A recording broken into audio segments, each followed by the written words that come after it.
Hi friends எல்லாம் எப்படி இருக்கீங்க? ஒரே சாம்பார் செஞ்சு ரொம்ப அலுத்து போனவங்களுக்கு இந்த தக்காளி குருமா சாம்பார் ரொம்பவே டிஃப்ரெண்ட்டாக இருக்கும். அதுவும் டேஸ்ட்டாகவும் இருக்குங்க. நீங்கள் ஒரே மாதிரியான டைப் ஆஃப் சாம்பார் வச்சு குழந்தைங்க பார்த்தீங்கன்னா, எப்பவும் ஒரு மாதிரி இருக்குன்னு சொல்லி ரொம்ப அவங்க அலுத்துக்குவாங்க. ஸோ இந்த மாதிரி டிஃப்ரெண்ட்டாக நீங்கள் செஞ்சு கொடுங்க. தோசையும் காலியாயிடும், குருமாவும் காலியாயிடும். ஸோ வாங்க இது எப்படி செய்கிறதுன்னு சொல்லி கிச்சனுக்குள்ளார போயிடலாம். ஸோ இப்போ பார்த்தீங்கன்னா நான் ஒரு பேன் வச்சுருக்கேன். அதில் ஒரு 2 ஸ்பூன் ஆயில் நான் இதில் ஆட் பண்ணிக்கிறேன். ஸோ ஃபஸ்ட்டு நம்ம இது எல்லாம் தாளிச்சிடலாம். தாளிச்சிட்டு அதுக்கப்புறம் அரைச்சிட்டு நெக்ஸ்ட்டு சாம்பார் வைக்க ஸ்டார்ட் பண்ணிடலாம். ஸோ இப்போ பார்த்தீங்கன்னா இதில் நான் அரை ஸ்பூன் இது சோம்பு ஆட் பண்ணுறேன் இதில். ஸோ இது கொஞ்சம் பொரிஞ்ச வாட்டி நான் பார்த்தீங்கன்னா மீடியம் வெங்காயம் 2 வெங்காயம் இதில் ஆட் பண்ணியிருக்கேன். ஸோ இதை நம்ம வதக்கி அரைக்கத்தான் போகிறோம். ஸோ அதனால் ரொம்ப ஃபைனாக சாப் பண்ணணும்னு சொல்லி அவசியம் கிடையாது. ஸோ ஜஸ்ட்டு நீங்கள் ஒன்றும் பாதியமாக சாப் பண்ணாலே போதும் இதுக்கு. ஸோ இப்போ இதெல்லாம் மீடியம் ஃப்ளேமில் வச்சு நம்ம நல்லா வதக்கிக்கலாம். ஸோ குறைவான ஆயிலையே இதை வதக்கிக்கலாம். ஸோ இந்த வெங்காயம் தேவையான அளவு வதங்குறதுக்கான நம்ம உப்பு ஆட் பண்ணிக்கலாம்.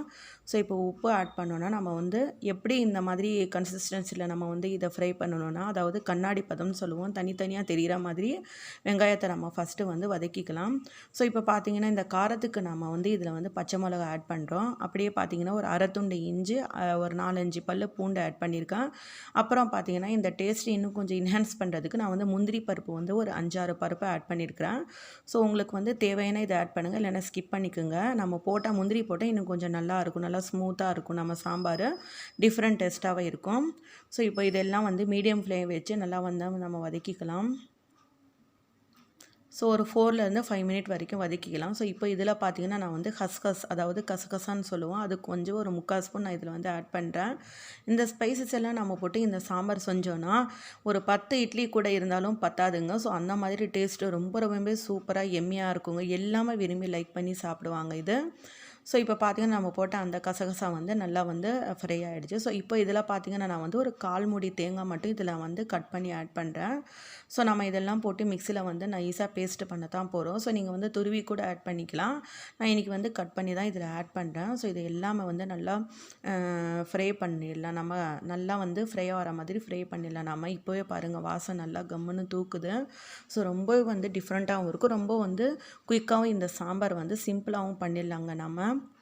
ஸோ மெஷர்மெண்ட் மட்டும் நீங்கள் கரெக்டாக போட்டிங்கன்னா ரொம்பவே டேஸ்டியான சாம்பார், அதாவது தக்காளி குருமா கூட சொல்லலாம். இதுக்கு ரொம்பவே டேஸ்ட்டான தக்காளி குருமா நம்மளுக்கு கிடைக்கும்.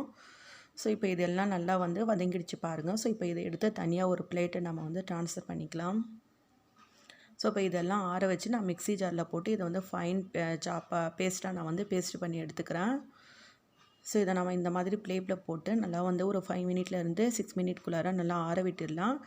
ஸோ இப்போ நெக்ஸ்ட்டு இன்னொரு கடாய் நான் எடுத்து வச்சுக்கிறேன். ஸோ இது எதுக்கு பார்த்தீங்கன்னா நம்ம சாம்பாருக்கு இப்போ தாளிக்க போகிறோம். ஸோ இதில் ஒரு 2 ஸ்பூன் ஆயில் ஆட் பண்ணியிருக்கேன். நான் பட்டர் இருந்தால் கூட நீங்கள் ஆட் பண்ணிக்கலாம். இதில் பிரிஞ்சி இலை பார்த்தீங்கன்னா ஒரு பிரிஞ்சி இலை நான் ஒன்றும் பாதியமாக ஆட் பண்ணியிருக்கேன். 2 கிராம்பு, ஒரு பட்டை ஆட் பண்ணியிருக்கேன். ஸோ இதில் பார்த்தீங்கன்னா நான் ஒரு பெரிய தக்காளி 3 தக்காளி இதில் ஆட் பண்ணுறேன். ஸோ இந்த சாம்பாரோட ஸ்பெஷல் என்னென்னு பார்த்தீங்கன்னா தக்காளியோட புளிப்புனஸ் தான் இதில் ரொம்பவே நல்லாயிருக்கும். அப்புறம் நம்ம போட்ட அந்த முந்திரி அந்த இதோட அது கொஞ்சம் ஷோர்னஸும் சேர்ந்து ரொம்பவே நல்லாயிருக்கும், மைல்டாக இருக்கும். ஸோ எப்போ வரைக்கும் பார்த்தீங்கன்னா இந்த தக்காளி நல்லா மேஷ் ஆகணும், அதாவது கொல கொலன்னு நல்லா வெந்து வர வரைக்கும் நம்ம மீடியம் ஃப்ளேம் வச்சு நல்லா இந்த தக்காளியோட இந்த ராஸ்மெல்லாம் போகிற வரைக்கும் நல்லா நம்ம இதை ஃப்ரை பண்ணிக்கலாம். ஸோ இப்போ நான் கொஞ்சம் கறி லீவ்ஸ் ஆட் பண்ணுறேன். ஸோ ஃபஸ்ட்டே ஆட் பண்ணணும்னு சொல்லி இல்லை, அப்போ போட்டோன்னா நம்ம ஆயில் எல்லாம் அது ஃப்ரை ஆகி வேறு ஸ்மெல் வந்துடும். ஸோ தக்காளி போட்ட வாட்டி ஆட் பண்ணால் தான் அந்த கறிவேப்பிலையோட அந்த ஸ்மெல்னஸ் ஃப்ராக்ரன்ஸ் அரோமா ரொம்பவே நல்லா என்ஹான்ஸ் பண்ணும். ஸோ இப்போ பார்த்தீங்கன்னா இந்த தக்காளி வந்ததுக்கான நான் உப்பு ஆட் பண்ணியிருக்கேன் கொஞ்சம். நீங்கள் எதுலேயும் கல்லுப்பு, அதாவது ராக் சால்ட்டுன்னு சொல்லுவோம், நம்ம பிங்க் சால்ட்டுன்னு சொல்லுவோம், அதை ஆட் பண்ணிக்க, அது ரொம்ப ஹெல்த்தியும் கூட. ஸோ இப்போ பார்த்தீங்கன்னா நம்ம போட்ட அந்த தக்காளி பாருங்கள் நல்லா குலைவாக நல்லா வெந்துடுச்சு. ஸோ இந்த டைமில் மற்ற மசாலாஸ் எல்லாம் இதில் நம்ம ஆட் பண்ணிக்கலாம்.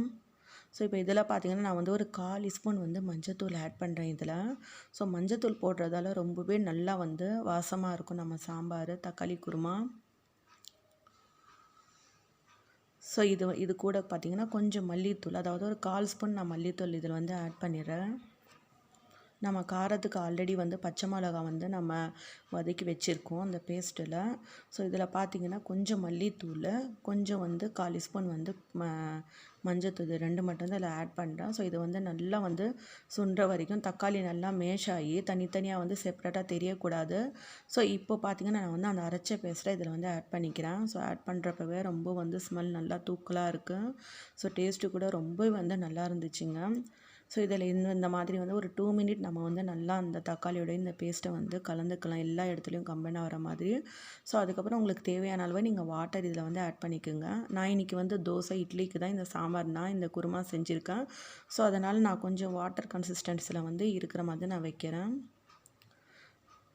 ஸோ இப்போ இந்த டைமில் வந்து உங்களுக்கு தேவையான அளவு காரம் வேணுனாலும் இன்னும் கொஞ்சம் நீங்கள் வந்து காரம் ஆட் பண்ணிக்கலாம். உப்பு பத்தலைன்னா உப்பு இதில் வந்து அட்ஜஸ்ட் பண்ணிக்கோங்க நீங்கள். ஸோ இது கொஞ்சம் திக்காக இருக்குது, இன்னும் கொஞ்சம் நான் வாட்டர் வந்து ஆட் பண்ணிக்கிறேன். ஸோ இந்த குருமாவை பொறுத்த வரைக்கும் பார்த்திங்கன்னா கொஞ்சம் வந்து வாட்டராகவும் இல்லாமல் கொஞ்சம் திக்காகவும் இல்லாமல் நார்மல் கன்சிஸ்டன்சியில் இருந்தால் தான் ரொம்பவே நல்லாயிருக்கும்.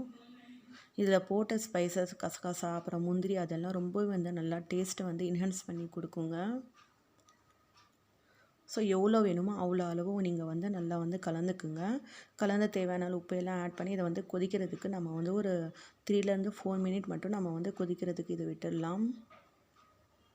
ஸோ இந்த குருமாவோடைய ஸ்பெஷாலிட்டி என்னென்னு பார்த்தீங்கன்னா, இது நீங்கள் வித்தின் பார்த்தீங்கன்னா 10லேருந்து 15 மினிட்குள்ளாரே வந்து ஈஸியாக பண்ணிடலாம். திடீர்னு கெஸ்ட் வந்துட்டாங்களா, டிஃபனுக்கு என்ன செய்யறதுன்னு சொல்லி மாவு இருந்துச்சுன்னா, நம்மளுக்கு இட்லி தோசை மாவு வீட்டிலேயே இருந்துச்சுன்னா கெஸ்ட்டு வரப்போ அவங்களுக்கு வந்து நைட் டிஃபன் எதனாச்சும் வந்து ஈவினிங் டிஃபன் செய்கிறதா இந்த மாதிரி சாம்பார் செஞ்சு நம்ம வந்து அசத்திடலாம். ஸோ இப்போ பாருங்கள் நல்லா வந்து நம்ம போட்ட அந்த இன்க்ரீடியன்ட் எல்லாமே சேர்த்து நல்லா நம்ம சாம்பார் வந்து கொதிச்சு இருக்குது பாருங்கள். இதில் தேவையான நான் வந்து கொஞ்சம் கொத்தமல்லி தழை இதில் ஆட் பண்ணுறேன். லாஸ்ட்டாக தான் நம்ம கொத்தமல்லி தழை ஆட் பண்ணுறோம்.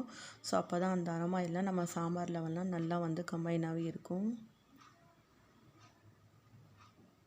ஸோ இப்போ பாருங்கள் ரெடி ஆகிடுச்சு சாம்பார். ஸோ எனக்கு வந்து திக்காகவும் இல்லாமல் வாட்டராகவும் இல்லாமல் எனக்கு வந்து கரெக்டான கன்சிஸ்டன்சியில் இருக்குது. ஸோ இப்போ நான் இதை வந்து ஒரு பவுலில் வந்து ட்ரான்ஸ்ஃபர் பண்ணிக்கிறேன் நான். ஸோ எவ்வளோ கலர்ஃபுல்லாக இருக்குது பாருங்கள். டேஸ்ட்டும் அவ்வளோ நல்லா இருந்துச்சுங்க. இந்த சாம்பார் கண்டிப்பாக நீங்களும் ட்ரை பண்ணி பாருங்கள். இன்னும் கொஞ்சம் ஆற வச்சேன்னா இன்னும் கொஞ்சம் இது வந்து நல்லா திக்காயிடும். ஸோ பாருங்கள் எவ்வளோ கலர்ஃபுல்லாக இருக்குது. ஸோ குயிக்கான வித்தின் பார்த்திங்கன்னா 10லேருந்து 15 மினிட் வரைக்கும் பண்ணுற சாம்பார் தக்காளி குருமா கூட இதை சொல்லலாங்க. ஸோ சூப்பராக ரெடி ஆகிடுச்சு பாருங்கள். ஸோ ஃப்ரெண்ட்ஸ் கண்டிப்பாக நீங்களும் வந்து ட்ரை பண்ணி பாருங்கள் எப்படி இருக்குன்னு. உங்கள் ஃபீட்பேக்கில் எங்களுக்கு கமெண்ட் பண்ணுங்கள், லைக் பண்ணுங்கள், ஷேர் பண்ணுங்கள், சப்ஸ்கிரைப் பண்ணுங்கள். நம்ம சர்மிக் கிச்சன் 596 புதுசாக இருந்தீங்கன்னா பெல் பட்டனை கிளிக் பண்ணிக்கோங்க. தேங்க்யூ. இன்னும் ஒரு நியூ ரெசிபியோட உங்களை நான் வந்து மீட் பண்ணுறேன். தேங்க்யூ.